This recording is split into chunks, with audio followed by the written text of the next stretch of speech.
میں قبریں کھودنے کا کام کرتا تھا۔ ایک روز ایک عورت آئی اور 20,000 پکڑا کر کہنے لگی قبر کھدوانی ہے۔ پوچھا کس کی؟ تو بولی شوہر فوت ہو گیا۔ میں قبر کھودنے کی تیاری میں لگ گیا۔ رات ہو گئی مگر وہ نہ آئی۔ آدھی رات کو مجھے کچھ نسوانی آواز محسوس ہوئی۔ ٹارچ کی روشنی قبر پر ماری تو میرے ہوش اڑ گئے۔ قبر میں رات کے 1 بجے کا وقت تھا۔ پورے قبرستان میں سناٹا چھایا ہوا تھا۔ دور دور کتے بلیوں کے بھونکنے کی آوازیں بھی اس وقت خوفناک لگ رہی تھی۔ میں نیا نیا اس قبرستان میں گورکن کی نوکری پر مامور ہوا تھا۔ میرے ابا کا بھی یہی کام تھا، لیکن ابا بیمار رہنے لگے تھے تو اسی لیے ابا کی جگہ مجھے جانا پڑا۔ مجھے شروع ہی سے قبرستان جیسی جگہ سے بڑا خوف آتا تھا۔ دن کے وقت میں ابا کے ساتھ قبر کی کھدائی کر دیا کرتا تھا، لیکن رات کے وقت اگر ابا مجھے کہتا کہ میرے ساتھ قبر کھودنے چلو تو میں صاف منع کر دیتا۔ کہتا کہ میں رات کی ڈیوٹی نہیں دوں گا، مجھے بہت خوف آتا ہے۔ لیکن بہرحال میرے والد جب بیمار ہوئے اور بستر مرگ پر لگ گئے تو مجبوراً مجھے ان کی جگہ رات کی ڈیوٹی دینی پڑی۔ قبرستان کے ایک کونے میں کمرہ بنا ہوا تھا جہاں پر مجھے رات گزارنی تھی، تاکہ کوئی بھی قبرستان میں غیر ضروری شخص نہ آ سکے۔ قبرستان میں آج میری پہلی رات تھی اور میرا دل خوف کے مارے سوکھے پتے کی طرح کانپ رہا تھا۔ میں اپنی چارپائی پر لیٹا سونے کی کوشش کر رہا تھا اور کمبخت نیند تھی کہ آنے کا نام ہی نہیں لے رہی تھی۔ کمرے میں ایک ہی کھڑکی تھی جو کہ مجھے مجبوراً کھولنی پڑی تاکہ اگر کوئی قبرستان میں مشکوک شخص آتا دکھائی دیتا تو میں اسے صاف طور پر دیکھ لیتا۔ یہ میری ڈیوٹی تھی، اسی لیے میں کھڑکی بند نہیں کر سکتا تھا۔ اور جیسے ہی میری نظر کھڑکی سے باہر پڑی تو ہر طرف قبروں کی تختیاں دل دہلانے لگتی۔ اپنی موت یاد آنے لگتی کہ کسی وقت میری تختی بھی انہی میں شامل ہوگی۔ بہرحال میں نے لا حول ولا پڑھی اور اپنے خوف کو دور کرنے لگا۔ لیکن جیسے ہی میری آنکھ لگنے لگی مجھے باہر سے کسی کی سسکیوں کی آواز آنے لگی۔ یہ سن کر یکدم میری نیند کھل گئی۔ سسکیاں مجھے اپنے قریب ہی سنائی دے رہی تھی۔ مجھے تو لگا جیسے میرے وجود سے روح الگ ہو جائے گی۔ آدھی رات کو یہ کس کے رونے کی آواز تھی جو مجھے سنائی دے رہی تھی؟ کیا کسی عورت کو قبر کے اندر عذاب ہو رہا تھا؟ اس سوچ نے تو میرے آسان ہی خطا کر دیے تھے۔ دسمبر کی سردی میں میرے پسینے چھوٹ گئے تھے۔ پہلے ہی میں قبرستان کے نام سے کپ کپاتا تھا، اس وقت تو میری یہ حالت تھی کہ زبان پر آیت الکرسی بھی نہیں آ رہی تھی۔ میں پڑھ نہیں پا رہا تھا۔ مجھے اپنے ہاتھوں کی طرف دیکھا تو وہ بری طرح سے کپ کپا رہے تھے۔ مجھے لگا بس اب میرا بھی آخری وقت آنے والا ہے، میں خوف کے مارے ہی مر جاؤں گا۔ لیکن اچانک سے اس کے بعد جو کچھ ہوا اس نے تو میری جان ہی نکال دی تھی۔ میرے کمرے میں اچانک سے دستک ہوئی اور میں بری طرح پورے کا پورا کانپ گیا۔ مجھے لگا کوئی بدرو آ گئی اور اب یہ مجھے نہیں چھوڑے گی، اندر آئے گی اور میرا گلا دبا دے گی۔ مجھ میں اتنی ہمت نہیں تھی کہ جلدی سے کھڑکی بند کر دیتا، کیونکہ وہ جو بھی تھی کھڑکی کے ذریعے بھی اندر آ سکتی تھی۔ میرے پیر تو گویا وہیں پر جم گئے تھے۔ میں ایسی خوف میں مبتلا تھا کہ اچانک سے کالی سی چادر لپیٹے وہ جو کوئی بھی چیز تھی میری کھڑکی کے پاس آئی۔ اس کا چہرہ کالی چادر میں لپٹا ہوا تھا۔ میں نے کہا اب میں بچنے والا نہیں ہوں کہ اچانک سے وہ بولی بھائی دروازہ کھولو۔ اس کی آواز نے میرے ہوش مزید اڑا کے رکھ دیے۔ آواز حلق میں کہیں اٹک کر رہ گئی تھی، منہ سے ایک لفظ بھی ادا نہیں ہو رہا تھا۔ وہ کہنے لگی مجھے کسی کی قبر کھدوانی ہے، خدا کے لیے دروازہ کھولو، آپ ہی اس قبرستان کے گورکن ہونا۔ اس لڑکی کی آواز سن کر مجھے یقین ہو گیا کہ وہ کوئی بھوت نہیں بلکہ کوئی خاتون ہے۔ میرے وجود سے نکلتی ہوئی جان جیسے گویا واپس آئی تھی۔ میرا اٹکا ہوا سانس بحال ہوا تھا، ورنہ خوف کے مارے آج تو شاید میں مر ہی جاتا۔ وہ پھر سے بولی کہ دروازہ کھولے، مجھے کسی کی قبر کھدوانی ہے۔ میرے پیروں میں کچھ جان آئی تو میں نے دھیرے سے چلتا ہوا کمرے کے دروازے تک آیا۔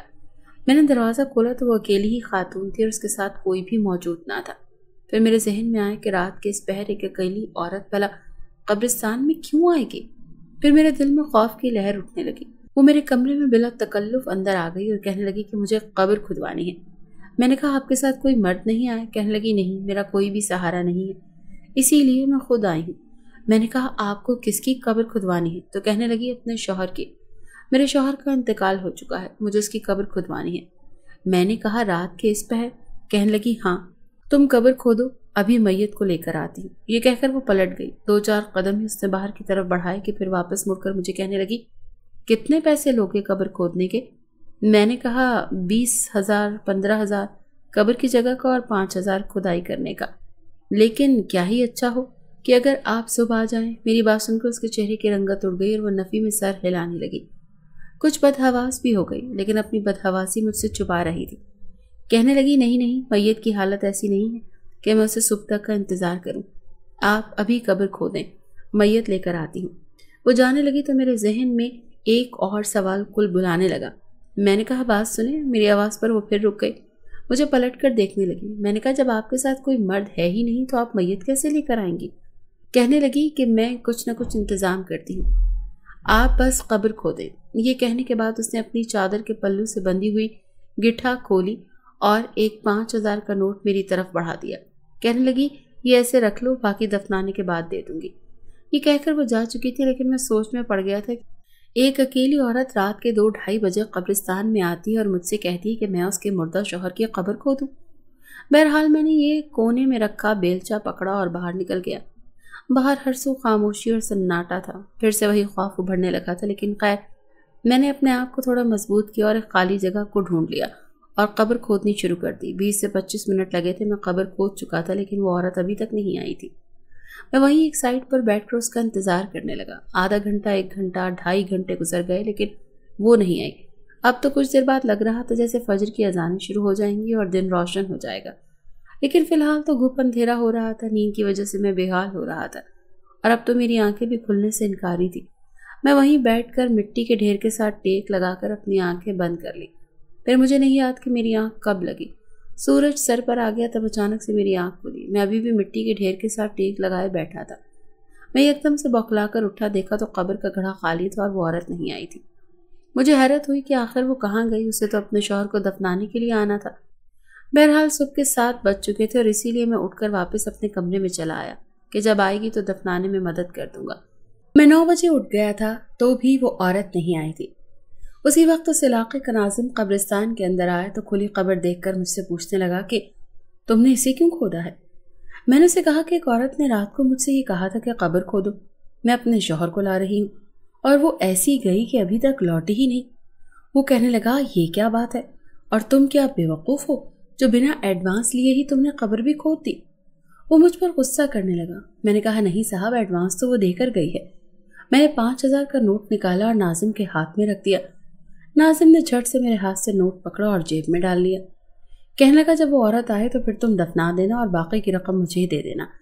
یہ کہہ کر وہ یہاں سے چلا گیا اور میں پورا دن اس عورت کا انتظار کرتا رہا، لیکن وہ نہیں آئی۔ رات کے 10 بج گئے تو میں گھر چلا آیا۔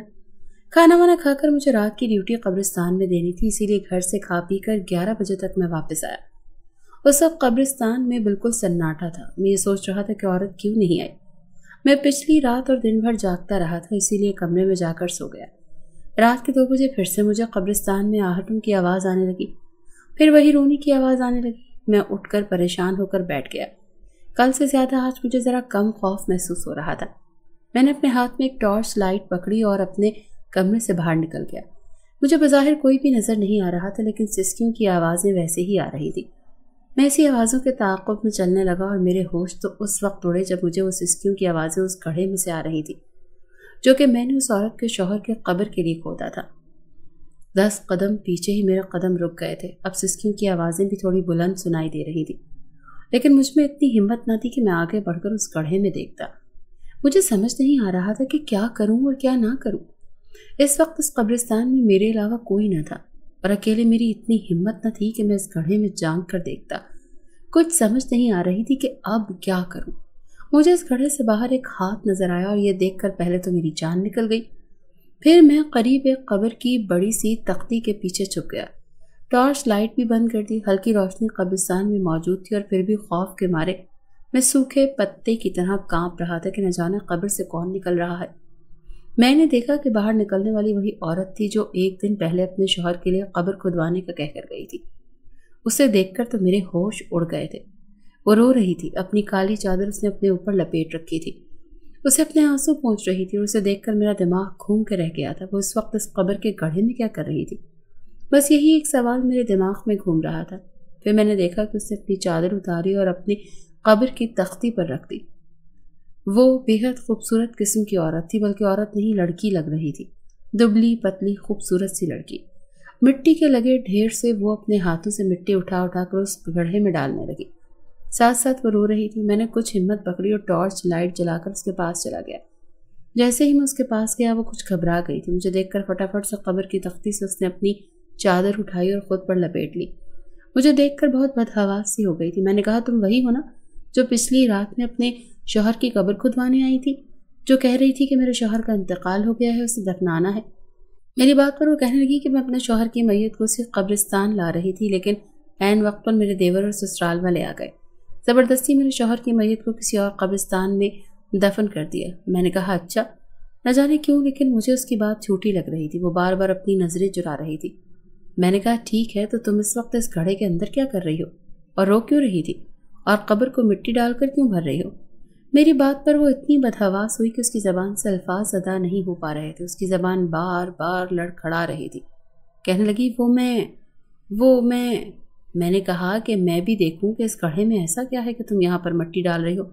یہ کہہ کر جیسے ہی میں آگے بڑھا، اس لڑکی نے اپنے دونوں ہاتھوں سے میرے بازو پکڑ کے مجھے پیچھے کو دھکیل دیا۔ میں مٹی کے ڈھیر پر جا کر گرا تھا۔ اس لڑکی سے اس جرت کی مجھے توقع نہ تھی۔ کہنے لگی خبردار، جو تم اس گڑھے کی طرف آئے تو۔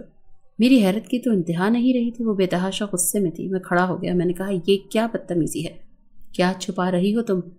اب تو میں ضرور دیکھوں گا۔ اس عورت نے مجھے روکنے کی بے حد کوشش کی، لیکن میں نے اسے پیچھے ہٹا کر جب گڑھے میں دیکھا تو میری چیخیں نکل گئیں۔ ایک نومولود بچے کی لاش تھی۔ یہ دیکھ کر تو میرے ہوش ہی اڑ گئے۔ اس نے کس کے بچے کو مار کر اس کے گھڑے میں ڈالا تھا؟ کون سی چال وہ میرے ساتھ چل رہی تھی؟ مجھے تو پہلے ہی وہ عورت جھوٹی لگ رہی تھی۔ میں نے اس کی طرف غصیلی نظروں سے دیکھا اور میں نے کہا کہ کس کے بچے کو مارا ہے تم نے؟ تم مجھ سے غیر قانونی کام کروا رہی تھی۔ تم نے جھوٹ بولا کہ تمہارا شوہر مر گیا ہے۔ تم اس کی میت کو لا رہی ہو۔ تمہارا مقصد یہی تھا۔ تم نے منصوبہ بندی کے تحت کل مجھ سے قبر کھدوائی اور پھر تم نے آج اس بچے کو مار کر گڑھے میں ڈال دیا۔ کس کا ہے یہ بچہ؟ بتاؤ مجھے، ورنہ میں پولیس کو بلا لوں گا۔ میری بات سن کر رونے لگی، میرے آگے ہاتھ جوڑنے لگی اور کہنے لگی میں تمہیں سب کچھ سچ بتاتی ہوں، لیکن خدا کے لیے مجھے پولیس کے حوالے مت کرنا، میں بدنام ہو جاؤں گی۔ میں نے کہا بتاؤ کیا ہے سچ؟ کہنے لگی وہ غیر شادی شدہ لڑکی ہے، کالج میں پڑھتی ہے، آتے جاتے کالج میں بس اسٹاپ پر اس کی دوستی ایک لڑکے سے ہو گئی۔ اس لڑکے نے اسے محبت کے بڑے بڑے دعوے کیے اور بڑے خواب دکھائے، وہ لڑکی اس کی باتوں میں آ گئی اور پھر وہ اسے ایک ہوٹل کے کمرے میں لے گیا اور اس کی عزت کو پامال کر کے بس ایک شادی کا وعدہ کیا اور پھر غائب ہو گیا۔ اور لڑکی اسے ڈھونڈتی رہی، اسے رابطہ کرنے کے لیے ہر ممکن کوشش کی، لیکن وہ ایسا غائب ہوا جیسے کبھی اس کی زندگی میں آیا ہی نہ تھا۔ دوسری طرف اس لڑکی کا رشتہ بھی کہیں طے ہو گیا تھا، لیکن اس کے بعد وہ ہوا جو اس نے کبھی سوچا بھی نہیں تھا۔ 1 ماہ بعد اس کی طبیعت خراب ہونے لگی۔ جب وہ ڈاکٹر کے پاس گئی تو اسے پتہ چلا کہ وہ حاملہ ہے۔ اس نے سوچا کہ وہ اپنا ابارشن کروا لے گی، لیکن ڈاکٹر نے کہا کہ اگر اس نے ایسی غلطی کی تو اس کی اپنی جان کو خطرہ ہے۔ اس نے یہ راز اپنی بہن کو بتا دیا۔ اس کی بہن نے پہلے تو اسے بہت لعنت ملامت کی، لیکن پھر اسے اپنے پاس بلا لیا کیونکہ اس کی بہن اکیلی رہتی تھی اور اس کا شوہر بیرون ملک میں تھا۔ اس کی بہن نے اپنی والدہ کو اپنی طبیعت خرابی کا کہہ کر اس لڑکی کو اپنے پاس بلا لیا۔ 9 ماہ بعد جب اس کے بچہ ہوا تو بچہ بہت بیمار تھا۔ اس کی بہن کا ارادہ تھا کہ وہ اس بچے کو یتیم خانے میں چھوڑ دیں گے، لیکن اس بچے کی حالت خراب تھی، رات کو ہی دم توڑ چکا تھا، لیکن یہ ڈرتی تھی کہ کہیں بدنام نہ ہو جائیں۔ تو دوسری جانب اس کا بھائی بھی اسے لینے کے لیے واپس آ گیا اور اسے وہ بچہ ہر قیمت پر چھپانا تھا، اسی لیے رات کو میرے پاس آئی اور شوہر کے مرنے کا جھوٹا بہانہ کر کے اس نے مجھ سے قبر کھدوائی اور پورا دن پھر دوبارہ اس نے قبرستان میں قدم نہیں رکھا۔ رات کے اندھیرے میں ہی وہ اس مردہ بچے کو لائی تاکہ اسے گڑھے میں ڈال کر مٹی ڈال کے دفن کر دے اور اس کا یہ عیب دنیا کے سامنے چھپ جائے۔ اور اب بھی میری منت سماجت کر رہی تھی کہ میں اس کے اس راز کو راضی رکھوں۔ میں نے کہا تم جا سکتی ہو، سمجھو کہ میں نے کچھ نہیں دیکھا۔ میں نے مٹی سے اس مردہ بچے کو دفن کر دیا اور ساتھ اس لڑکی کا راز بھی۔ لیکن میری تمام لڑکیوں سے گزارش ہے کہ خدا را لڑکوں کی چکنی چپڑی باتوں میں آنے کے بجائے عقل کے ناخن لیں اور اپنی عزت کو یوں بے مول نہ کریں جیسا کہ اس لڑکی نے کیا تھا۔